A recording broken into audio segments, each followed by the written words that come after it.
जय श्रीमन नारायण। ए पर जे टिप्पणी हम करे जा रहल बा रामानुजदास श्रीमान गट्टू वेणुगोपाल स्वामी जी के द्वारा दिहल गयल बा।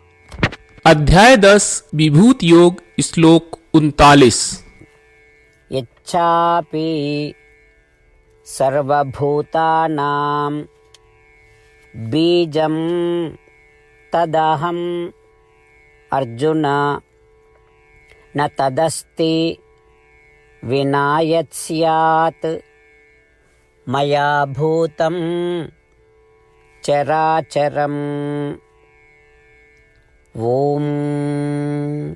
गीताचार्य श्री कृष्ण परमात्मा अर्जुन समेत हमनी सबके विभूत योग सिखा रहल बानी।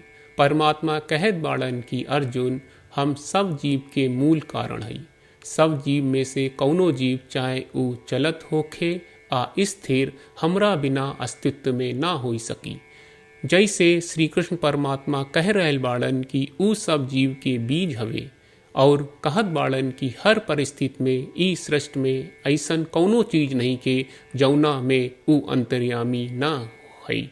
ऐसे हमनी के ई तथ्य याद राखे के चाही कि हमनी के कौनो वस्तु में चाहे कौनो जीव में कौनो अवस्था देखनी जा, श्री कृष्ण परमात्मा ऊ लोग के भीतर के आत्मा हवे और श्री कृष्ण परमात्मा हमनी के भी अंतर्यात्मा हवे।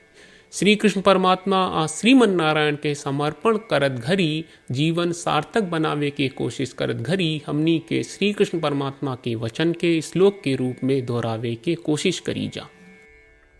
यच्चापि सर्वभूतानां बीजं तदहमर्जुन न तदस्ति विना यत् स्यात् मया भूतं चराचरम्।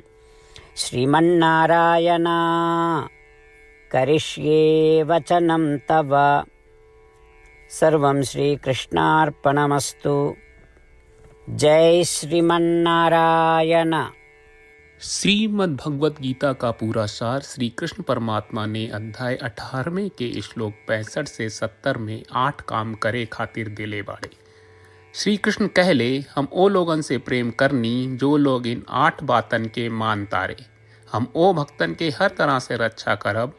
श्री कृष्ण परमात्मा के द्वारा बोलल गईल संपूर्ण भगवत गीता सुनला के बाद अर्जुन कहले करिष्ये वचनम त्वा, जेके मतलब बा कृष्ण मैं उही करब जौन आप कही।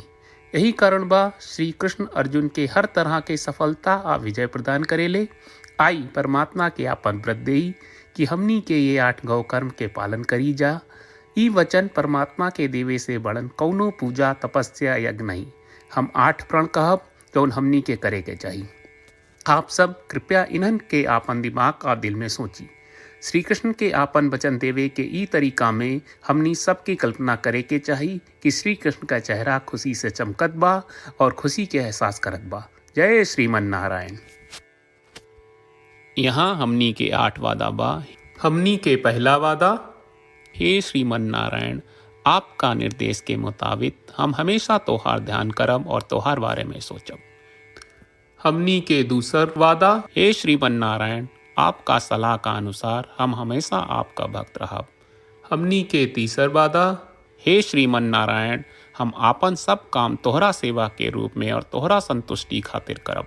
हमनी के चौथा वादा, हे श्रीमन नारायण जैस की आप माने के कहले रहलू, हमरा बहुत विश्वास बा कि हम आपके होई और हम हमेशा आपन दोनों हाथ जोड़ के आपके नमस्कार करब और आपकी पूजा करब। हमनी के पांचवा वादा, हे श्रीमन नारायण हमरा के तोरा बात माम एकम शरणम ब्रज 1866 याद कहले, जहां आप हमरा के आपन का अर्पित करे का कहा। श्रीमन नारायण मैं हमेशा तोहरे शरण में रहब। हमनी के छठवां वादा, हे श्रीमन नारायण हमरा के तोहरा बात माँ सुचहा 1866 याद कहले कि आप हमनी के शोक ना करे का आश्वासन दे रहे बड़े। हम अब और शोक ना करब। हमनी के 7वां वादा, हे श्रीमन नारायण आपने हमरा खातिर श्रीमद् भगवत गीता के वितरण करके हम सबके कृपा कहले और आशीर्वाद दहले बा। हम वादा करत बानी कि रोजाना कम से कम 1 श्लोक पढ़ब या सुनब।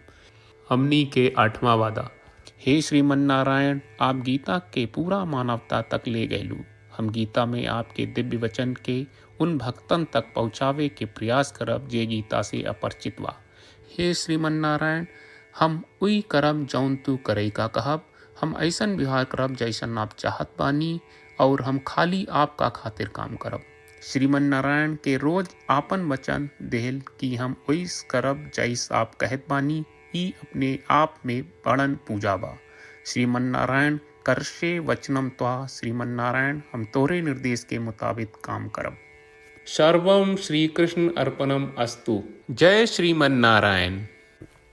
इच्छापि सर्वभूतानां बीजं तदहम् अर्जुन न तदस्ति विना यत् स्यात् मया भूतं चराचरम्।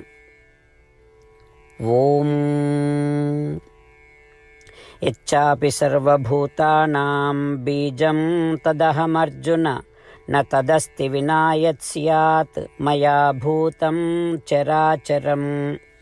श्रीमन्नारायण, करिष्ये वचनं तव। सर्वं श्रीकृष्णार्पणमस्तु। जय श्रीमन्नारायण।